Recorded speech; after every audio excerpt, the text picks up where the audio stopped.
आज आपण कोकणातील पारंपरिक पदार्थ बनवणार आहोत. हा पदार्थ म्हणजे दडपे पोहे. सकाळच्या नाश्त्यासाठी असे लुसलुशीत दडपे पोहे पोटाला छान थंडावा देतात. दडपे पोहे बनवायला अगदी सोपे आहेत, पण त्यांचा लगदा होऊ नये, छान असे मऊ लुसलुशीत व्हावे, कांदा पोह्यांसारखी चव त्याला येण्यासाठी काही टिप्स आहेत. चला तर मग आज दडपे पोहे कसे बनवायचे ते पाहूयात. अगदी मऊ लुसलुशीत होण्यासाठी टिप्स आहेत त्या सुद्धा पाहूया. दडपे पोहे बनवण्यासाठी इथे मी जाड पोहे घेतलेत, तर हे 2 वाटी पोहे आहेत. आपण कांदा पोहे बनवण्यासाठी जे पोहे वापरतो तेच पोहे दडपे पोहे बनवण्यासाठी सुद्धा मी वापरलेत. पातळ पोहे वापरले तर त्याचा लगदा तयार होतो. त्यामुळे शक्यतो जाड पोहेच वापरा. सर्वात आधी आपण हे पोहे चाळून घेऊयात.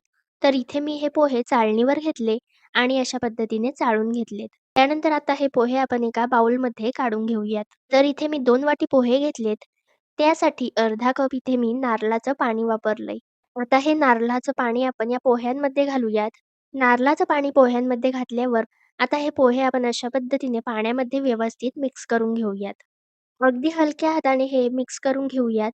त्यानंतर यावर झाकण ठेवूया आणि जवळपास 10 मिनिटांसाठी हे पोहे असेच मुरत ठेवणार आहोत. आता आपण फोडणीची तयारी करूया. त्यासाठी इथे मी कढईमध्ये एक पळी तेल गरम केलंय. तेल गरम झालं की यामध्ये जवळपास 2 चमचे शेंगदाणे घालूयात. आता हे शेंगदाणे आपण छान असे कुरकुरीत होईपर्यंत तळून घेऊयात. शेंगदाणे फार जास्त काळपट करू नका. तर असा रंग येईपर्यंत शेंगदाणे तळून घेतलेत. आता हे शेंगदाणे आपण तेलामधून काढून घेऊयात. आता या तेलामध्ये आपण 1 चमचाभर मोहरी घालूयात. मोहरी छान तडतडली की त्यानंतर 1 चमचा जिरं घालूया.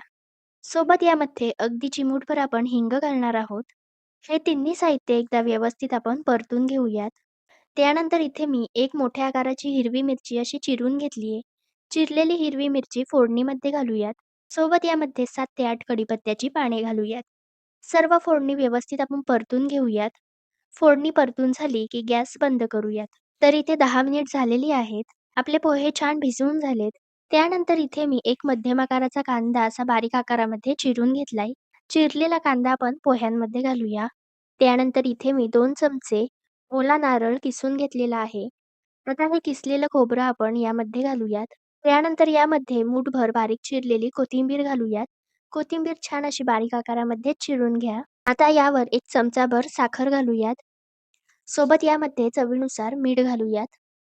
त्यानंतर आपण तयार केलेली संपूर्ण फोडणी पोह्यांमध्ये घालूयात. तर इथे मी संपूर्ण ही फोडणी पोह्यांमध्ये घातली. त्यानंतर आपण तळून घेतलेले शेंगदाणे यामध्ये घालूयात. अशा पद्धतीने सर्व साहित्य यामध्ये घातल्यानंतर हे पोहे व्यवस्थित मिक्स करून घेऊयात. सर्व जिन्नस यामध्ये व्यवस्थित मिक्स करून घ्या. तर हे पोहे मिक्स करताना हलक्या हाताने आपल्याला मिक्स करून घ्यायचे आहेत. फार जास्त दाब देऊन आपण हे पोहे मिक्स केले तर त्यांचा लगदा तयार होतो. त्यामुळे अगदी हलक्या हाताने सर्व साहित्य व्यवस्थित मिक्स करून घेतलंय. तुम्हाला हवं असेल तर तुम्ही आताच यामध्ये 1 चमचाभर लिंबाचा रस घालू शकता किंवा हे पोहे खाताना सुद्धा यावर आपण लिंबू पिळून घेऊ शकतो. आपले दडपे पोहे तयार झालेत.